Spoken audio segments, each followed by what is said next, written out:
কাজ করলে শরীর মন দুটোই ভালো থাকে। যারা সব সময় ডিপ্রেশনে ভোগেন, মন খারাপে ভোগেন, তারা যে কোনো একটা কাজ বেছে নিয়ে সেই কাজটাকে সময় দিবেন। দেখবেন আপনার মনটাও সাথে সাথে ভালো হয়ে যাবে এবং আপনার শরীরেও ক্লান্তি ভাবটা আর থাকবে না। আসসালামু আলাইকুম, সবাই কেমন আছেন? আশা করি যে যেখানে আছেন আল্লাহর রহমতে ভালো আছেন।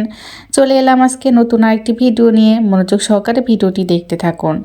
অনেকেই আছেন যারা ডিপ্রেশনে ভোগেন, পারিবারিক নানান অশান্তি সমস্যার কারণে শান্তিভাবে মনটাকে স্থির রাখতে পারেন না, কি করবেন বুঝে উঠতে পারছেন না। তাদেরকে বলবো অস্থির না হয়ে যে কোনো একটা কাজ নিয়ে বেছে নিন এবং সেই কাজটাকে সময় দিন, সেই কাজটা নিয়ে থাকুন।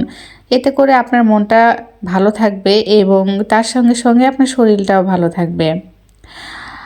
হয়তো এখন ভাবছেন কি কাজ করবেন। সাধারণত মেয়েরা সংসারে কাজকর্ম নিয়ে ব্যস্ত থাকে, তাদের বাড়তি সময় খুবই কম পাওয়া যায়। তারপরেও বলবো, সংসারে কাজকর্ম করতে করতে একটা অনীহা ভাব চলে আসে, একই কাজ প্রতিদিন ভালো লাগে না। তো সেই কারণে সেই কাজের পাশাপাশি বাড়তি যদি কোনো কাজ ওর সাথে অ্যাড করা যায়, তাহলে দেখা যায় কি একটা সময় পর নিজেকে অনেকটা রিল্যাক্স মনে হয় বা অন্য নতুন একটা কাজের আগ্রহ থাকে, সে কাজটা ভালো হচ্ছে কি না বা কাজটা নতুন নতুন অবস্থায় সে কাজের প্রতি যে একটা আগ্রহ বা সেই কাজটা নিয়ে যে আপনি মেতে থাকবেন, সেটাই আপনার শরীর এবং মনের জন্য অবশ্যই ভালো হবে। আর আপনি যদি একঘেয়েমি কাজগুলো করে যান এবং শুধুমাত্র সংসারে কাজই করেন, এতে করে নানান টেনশন, নানান দুশ্চিন্তা আপনার মনটা খারাপ করে রাখবে। আপনার পরিশ্রম করেন যথেষ্ট, তারপরেও কিন্তু দেখা যাবে মন খারাপের কারণে মানুষের নানান রকমের শরীর খারাপ সৃষ্টি হয়। তো সেই কারণে বলবো যে চুপচাপ না থেকে নিজেকে একটু সময় দিতে হবে। কি কারণে? সেই সময়টা আপনি বাইরে গিয়ে ঘোরাফেরা হয়তোবা সবার পক্ষে সম্ভব হয় না। আপনি ঘরে থেকে নিজে কোনো একটা কাজ, বাড়তি কাজ সেটা করেন, সেই কাজটা করলে দেখা যায় সেই কাজটা মাস শেষে কিন্তু সেই কাজটা দিয়ে ইনকামও করা যায়, আবার নিজের সময়টাও কাটানো যায়। বসে থাকার সময়গুলো এমনি এমনি যখন আপনি বসে থেকে সময়গুলো পার করবেন, তখন নানান ধরনের চিন্তা আপনার মাথার মধ্যে ঘোরাফেরা করবে, নানান কিছু মনে হবে। তখন এইসব মনে হয়ে দেখা যাচ্ছে পারিবারিক কলহ, পারিবারিক অশান্তির কারণে আপনার মনটা খারাপ থাকবে, আর সেখান থেকে আপনার মাথার ভিতরে নানান চিন্তা ভাবনা ঘোরাফেরা করবে। তো সেই কারণে যখন ওই সময়টা আপনি যখন কোনো একটা কাজ করবেন, তখন কিন্তু ওই চিন্তাটা আপনার মাথা থেকে বের হয়ে যাবে।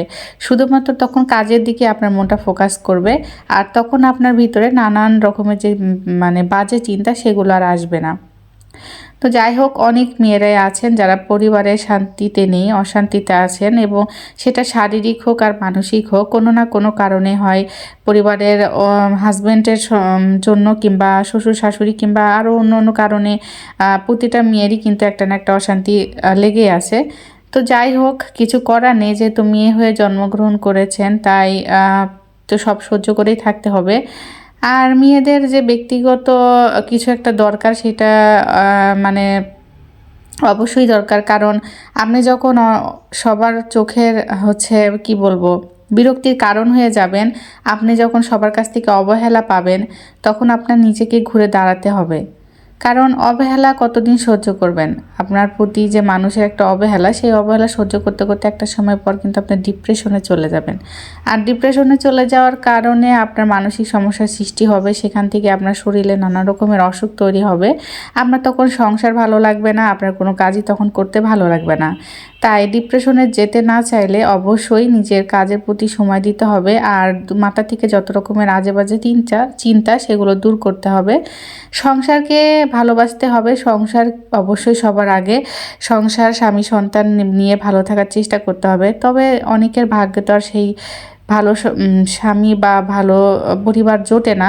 তো যাদের জুটেছে তারা তো খুবই ভাগ্যবতী, আর যাদের সেরকম কপালে জুটেনি, তাদেরকে সেভাবে থেকে পরিস্থিতির মোকাবেলা করে সেখানে থেকে কিছু একটা করতে হবে, নিজের পায়ে দাঁড়াতে হবে, নিজেকে প্রতিষ্ঠিত করতে হবে।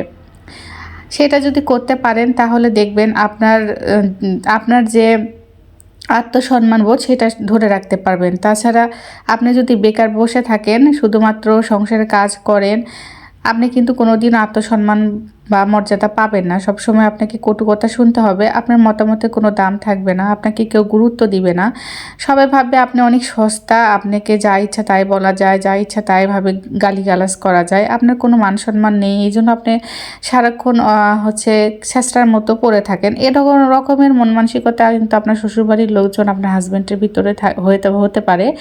আর আপনি যখন কিছু একটা করবেন, করে নিজের পায়ে দাঁড়াবেন, তখন কিন্তু তার আর এই মনোভাবটা থাকবে না, কারণ আর আপনার ভিতরেও সেই অশান্তিটার কাজ করবে না। কারণ কি, আপনি তখন কাজ নিয়ে পড়ে থাকবেন, কাজকে সময় দিবেন, আর কাজ নিয়ে যখন আপনি পড়ে থাকবেন আপনার সময় কাটানোর একটা ব্যবস্থা হয়ে যাবে, আর তখন আপনার ভিতরে নানান চিন্তা ঘোরাফেরা করবে না।